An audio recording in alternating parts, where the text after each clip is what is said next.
प्रिय दर्शकों नमस्कार, जय श्री राम। आप सभी का हार्दिक अभिनंदन है।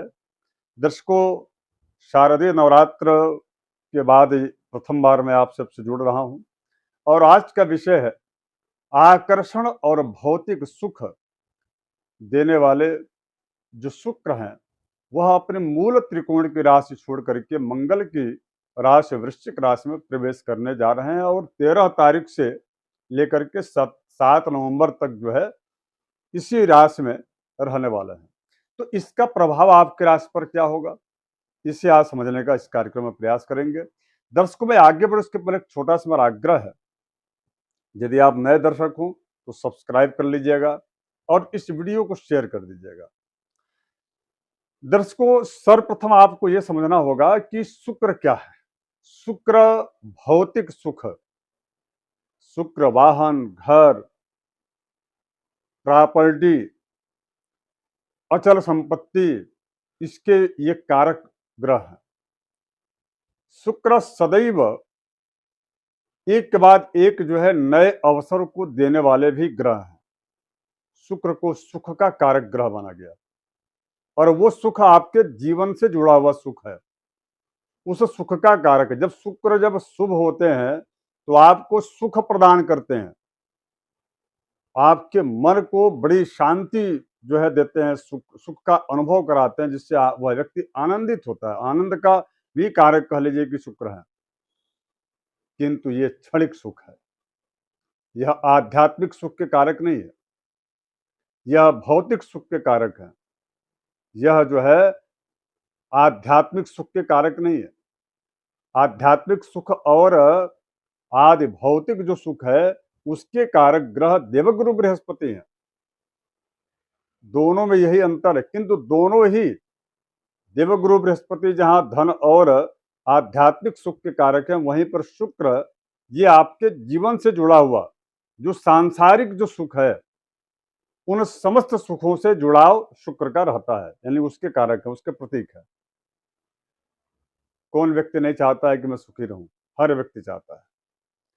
ऐसे में शुक्र के राशि परिवर्तन का आपके राशि पर क्या प्रभाव होगा, इसे समझना अत्यंत आवश्यक है। और कुछ बातें मैं आपको बताने वाला हूं जिसको लेकर के और आपको सावधानी भी बरतना चाहिए। दर्शकों, सबसे प्रथम मेष राशि की मैं बात करता हूं। मेष राशि के ठीक जो है अष्टम स्थान में, क्योंकि यह गोचर हो रहा है, सप्तम स्थान से अष्टम स्थान में गोचर ये हो रहा है। इसमें दाम्पत्य जीवन जो प्रभावित होने की स्थिति, वह आपके जो है चारित्रिक रूप से आपका दूसरे के प्रति आकर्षण होना, स्त्री है तो पुरुष के प्रति, पुरुष है तो स्त्री के प्रति, यह जो है इस प्रकार की स्थितियां यह 7 नवंबर तक उत्पन्न मेष राशि वालों के लिए कर सकते हैं। दूसरा, ये सुख हो गया, किंतु इसके बाद जो है यदि गलत ढंग से आप सुख को अर्जित करने का कोशिश या प्रयास करेंगे तो उससे दुख होगा। सीधी सी बात है। इसलिए ऐसा हो रहा है क्योंकि दशम दृष्टि शनि की है, इस शुक्र पर होगी, और देवगुरु बृहस्पति की सप्तम दृष्टि होगी।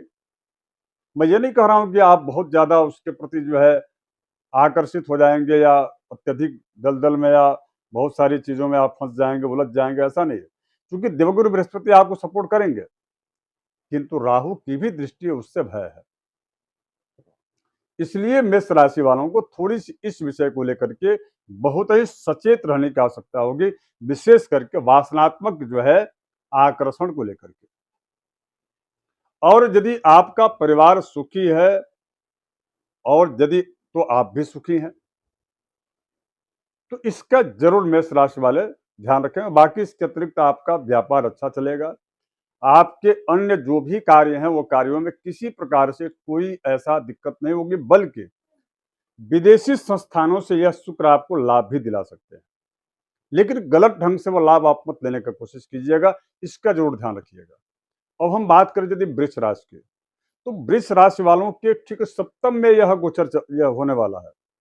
अर्थात तो सप्तम का मतलब दो चीज, एक दैनिक जो आपके आय से संबंधित व्यापार का यह स्थान भी है, और आपके जो है लाइफ पार्टनर, अर्थात यदि स्त्री की कुंडली है अथवा राशि है तो पुरुष के लिए, और पुरुष की कुंडली तो उसके पत्नी जो है पत्नी के लिए।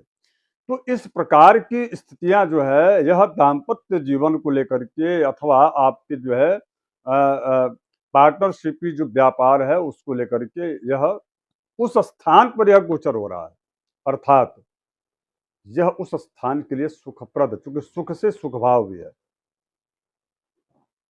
तो ये विशेष करके वृष राशि वालों के लिए यह अच्छा है, किंतु बहुत अच्छा नहीं है।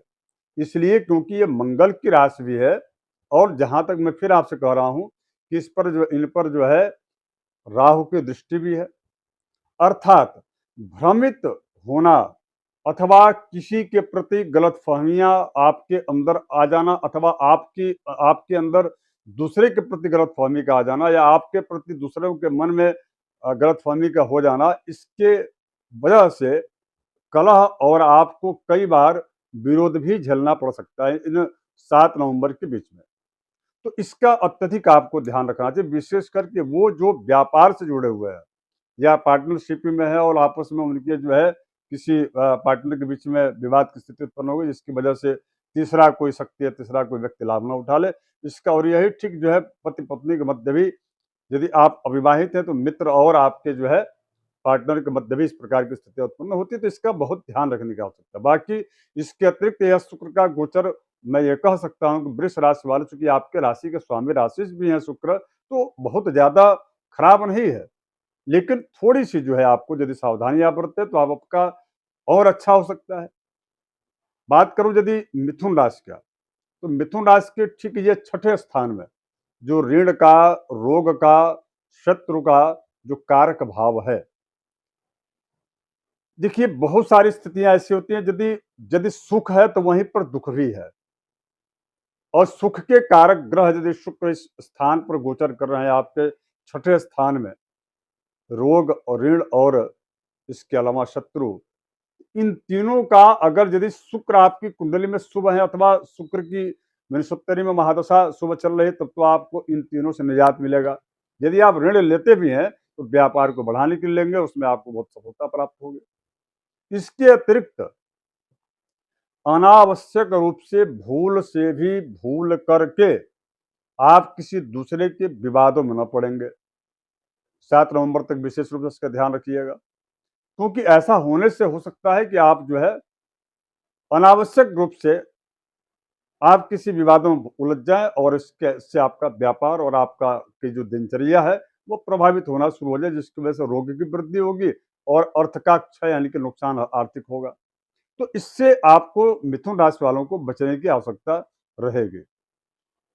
अब मैं बात करूं कर्क राशि के, तो कर्क राशि के ठीक ये 5वें स्थान में यह इसका गोचर होने का मतलब कि वह व्यक्ति अत्यंत अपने आप को जो है छुपा करके, और विशेष करके राहु जो है उस व्यक्ति को समाज की नजरों में कैसे गिराया जाए इसका सतत प्रयास करेंगे।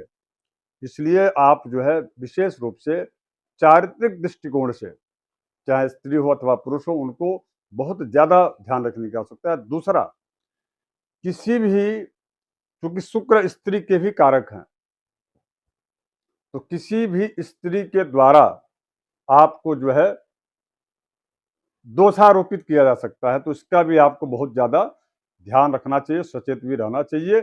इसके अतिरिक्त मैं देखूं तो आपके शिक्षा के क्षेत्र में, यदि आप शिक्षार्थी हैं अथवा आप व्यापारी हैं, तो व्यापार के क्षेत्र में ये ये जो गोचर है पंचम का, ये गोचर आपके लिए अत्यधिक लाभप्रद रहेगा। लेकिन इसके अतिरिक्त थोड़ी बहुत यदि आपके अंदर कोई कमी ऐसी आ गई उस राहु के द्वारा, तो निश्चित रूप से आप जो है आरोपित हो सकते हैं अथवा कलंकित हो सकते हैं। इससे यह आपको मैं कह सकता हूं कि थोड़ी सी सावधानी आपको विशेष करके कर्क राशि वालों को बरतनी चाहिए। अब बात कर लेते हैं सिंह राशि की। आपके चौथे भाव में, आपके राशि के चौथे स्थान पर यह गोचर हो रहा है। यह स्थान मूलतः देखा जाए तो कारक ही यहाँ के शुक्र है, इसलिए मैं यह कह सकता हूं कि यह गोचर आपके लिए सुखपूर्ण स्थितियां उत्पन्न करेगा। कई प्रकार के भौतिक संसाधनों को आप जो है प्राप्त करने के लिए हर प्रयास करेंगे। उसके लिए हो सकता है कर्ज भी आप लें, जैसे वाहन हो गया, भवन हो गया, जमीन हो गया, आदि आदि क्षेत्रों में यह जो है चल अथवा अचल दोनों ही प्रॉपर्टी को जो है खरीदने का अवसर ये शुक्र आपको देंगे।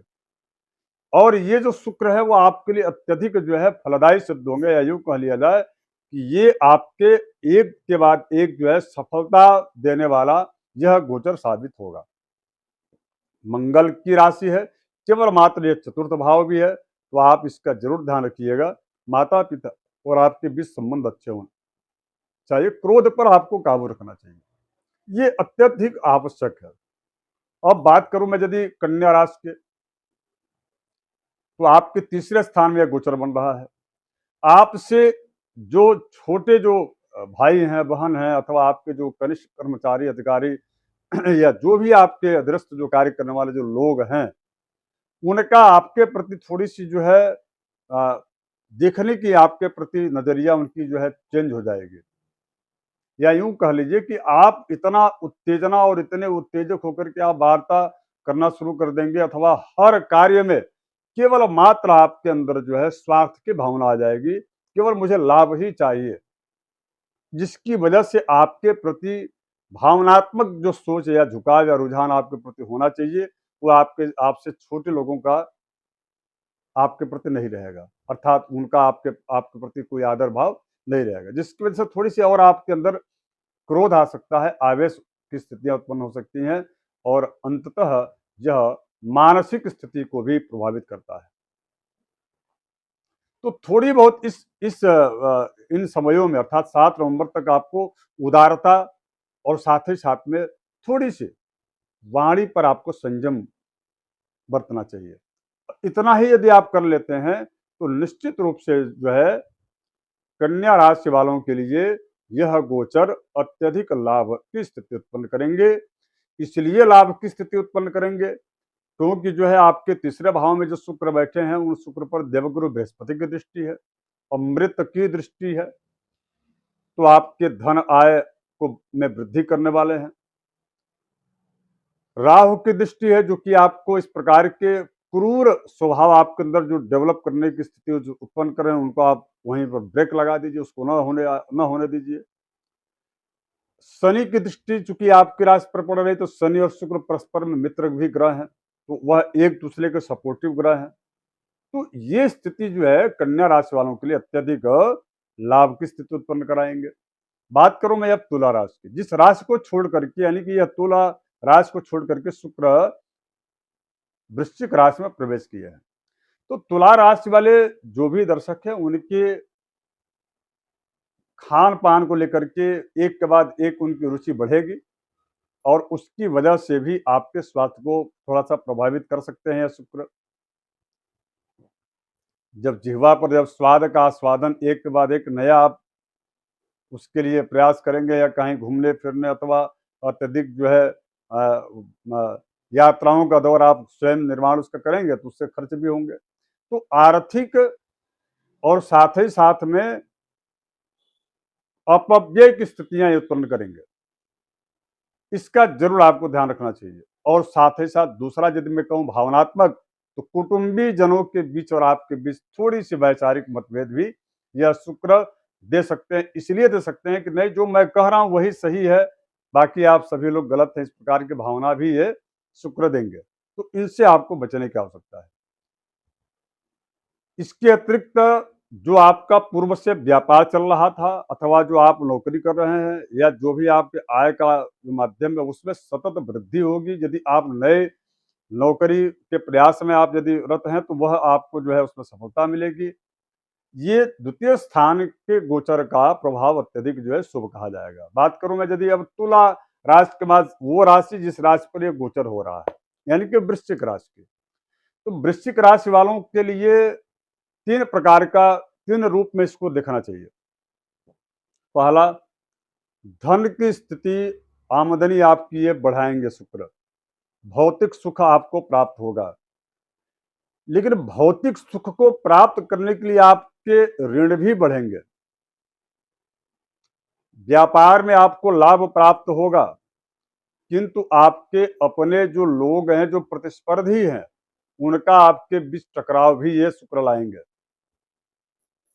शनि आपके जो है इस राशि को भी दसम दृष्टि से देख रहे हैं, यानी कि प्रोफेशनल जो आपका व्यापार है और आय का जो साधन जो आप स्वयं कर रहे हैं, जिसके आप स्वयं संचालक हैं, उस पर जो है शनि की दृष्टि का पड़ना निश्चित रूप से आप किसी बड़ी विपत्ति में भी यदि आप फंस जाते हैं तो उससे आप उबरने की शक्ति आपके अंदर आएगी, अर्थात अद्भुत जो है शक्ति को बढ़ाते हैं। किंतु आपको आगे बढ़ने का प्रयास करना चाहिए, न कि किसी दूसरे के आगे बढ़ते देख करके और उसके बारे में बहुत चिंतन करने की आवश्यकता आपको नहीं। इसलिए क्योंकि 7 नवंबर तक वृश्चिक राशि वालों के लिए यह गोचर अत्यधिक जो है लाभपूर्ण स्थिति है, यानी कि आपको ऊर्जा भी मिल रही है, शुक्र का सुख भी मिल रहा है, देवगुरु बृहस्पति का धन भी प्राप्त होगा और शनि का सपोर्ट यानी कि अनुभव, तो इसका पूरा लाभ उठाइए। मैं ये कह सकता हूं कि शुक्र का गोचर आपकी राशि के लिए, वृश्चिक राशि के लिए अत्यधिक शुभ स्थिति उत्पन्न करने वाले हैं। जितना आप चलेंगे, जितना आप प्रयास करेंगे, जितना आप सकारात्मक सोच के साथ चलेंगे, उतना ही आपका विकास और उन्नति होगा। यह बहुत अच्छा अवसर है, यह वर्ष का ऐसा अवसर है जिसका यदि आप लाभ उठा लें तो निश्चित रूप से आप पूरे जो है 1 वर्ष के व्यापार की बिसात आप बिछा सकते हैं और यह भाग्योदयकारी स्थितियां उत्पन्न हो सकती है। अब मैं बात करूं धनुराशि की, तो दर्शकों, धनुराशि वालों के लिए यह गोचर शुभ नहीं है, इसलिए क्योंकि 12वें स्थान बन रहा है। आपके जितने आय होंगे उससे अधिक पहले से ही खर्च हो चुके होंगे। ये जरूर जो है इस मामले में ठीक ठाक स्थिति मैं नहीं कहूंगा, हाँ, लेकिन इतना जरूर है कि थोड़ी सी यदि आप संयम बरते तो इस पर काबू भी पाया जा सकता है। और संयम ये बरतना है कि आपकी जितनी आय है उससे अधिक आप खर्च ना करें, क्योंकि आगे आने वाले 7 नवंबर तक जो आपके खर्च जो है एक के बाद एक आपके खर्च बढ़ेंगे। साथ ही साथ एक दूसरे के प्रति, यानी कि यदि दाम्पत्य जीवन में पति पत्नी के मध्य जो है वैचारिक मतभेद होने की वजह से आपका आपस में टकराव की स्थितियां भी उत्पन्न करें, जिसके चलते कलह की स्थिति उत्पन्न होती है। तो इसलिए बहुत ज्यादा आपको जो सेंसिटिव होकर के और बड़ा ध्यान देने की आवश्यकता रहेगी धनु राशि वालों के। उपाय लास्ट में इस कार्यक्रम के बताऊंगा, आप जरूर कीजिएगा। बात करूं मैं अब इसके बाद मकर राशि वालों के लिए यह गोचर अत्यधिक लाभ की स्थिति उत्पन्न कर रहे हैं, इसलिए क्योंकि 11वें भाव में यह बन रहा है गोचर, तो आय के माध्यम से देखा जाता है अत्यंत शुभ स्थिति है। और उसके साथ साथ में जो है पंचम में आपके गुरु कारक होकर बैठे हुए हैं, इसलिए, और वो भी आपकी राशि के स्वामी भी हैं वहां पर पंचम स्थान में, तो इसलिए धन का, आय का और इसके साथ साथ में नए संसाधन के प्राप्त करने का यह अच्छा अवसर है। मकर राशि वालों के लिए हर दृष्टिकोण से यह गोचर अत्यधिक फलप्रद रहेगा, शुभप्रद रहेगा। बात करूं मैं कुंभ राशि की, तो दर्शकों, कुंभ राशि के 10वें, मैं पुनः कह रहा हूं कि 10म स्थान में शुक्र बहुत ज्यादा अच्छा फल नहीं देते, लेकिन 10म स्थान के जो स्वामी शनि है उनकी दृष्टि शुक्र पर पड़ रही है और गुरु की दृष्टि पड़ने की वजह से शुक्र पर यह गोचर आपके लिए अमृत तुल्य हो गया, अर्थात मृत संजीवनी का कार्य करेगा। और यह गोचर आपके लिए जो है हर क्षेत्र में आपको उपलब्धियां दिलवाएगा। साथ ही साथ में शासकीय, राज्य स्तरीय हो अथवा केंद्र स्तरीय हो, आपको जो है शासकीय धन का लाभ भी ये कराता है। तो ये गोचर आपके लिए अत्यंत जो कुंभ राशि वालों के लिए लाभ की स्थिति उत्पन्न करेगा। केवल मात्र जो सगे संबंधी आपके होंगे उनके और आपके बीच में थोड़ी सी मतभेद की स्थिति भी उत्पन्न करेगा, लेकिन उस पर भी यदि आप वाणी पर संयम बरतेंगे तो उसको भी आप जो है उस पर भी काबू पा लेंगे। अब बात करो मैं मीन राशि की, तो मीन राशि के ठीक 9वें भाव में यानी कि भाग्य स्थान में शुक्र का गोचर भाग्य के द्वार को खोलने के लिए के जैसा यह साबित होगा, अर्थात यह गोचर आपके लिए अत्यंत जो है बढ़िया रहेगा। जो आप व्यापार या बिजनेस अथवा जो भी कुछ कर रहे हैं, यदि उसको आप बहुत अच्छे से आप उसको टेकल कर लिए तो ये जो गोचर है, ये गोचर आपके लिए मील का पत्थर साबित होगा। 7 नवंबर तक आप बहुत अच्छा आपको प्रतिसाद आपके व्यापार में दिलाएंगे। साथ ही साथ में विदेशी संस्थानों से भी आपको लाभ मिलने का यह योग प्रशस्त कर रहे हैं। बात करूं मैं उपाय का, तो शुक्र का सीधी सी बात यह है कि महर्षि पराशर जी कह रहे हैं, जब भी शुक्र ग्रह आपके गोचर में अथवा कुंडली में अशुभ स्थिति या अशुभ फल दे रहे हों, तो आप भगवान विष्णु की आराधना शुरू कर दीजिए, देवराज इंद्र की आराधना शुरू कर दीजिए। इनके अतिरिक्त यदि आप केवल मात्र जो है अग्नि यानी कि एक वह जो गोबर का उपला होता है, उस उपले में जला करके और उसमें देसी घी गुड़ से ओम शुक्राय नमः यह कहते हुए आप केवल मात्र 3-3 आहुति आप दे देंगे, तो भी यह शुक्र आपके लिए बड़ा लाभ करेंगे। ये उपाय आप जरूर कीजिएगा। धन्यवाद, नमस्कार, जय श्री राम।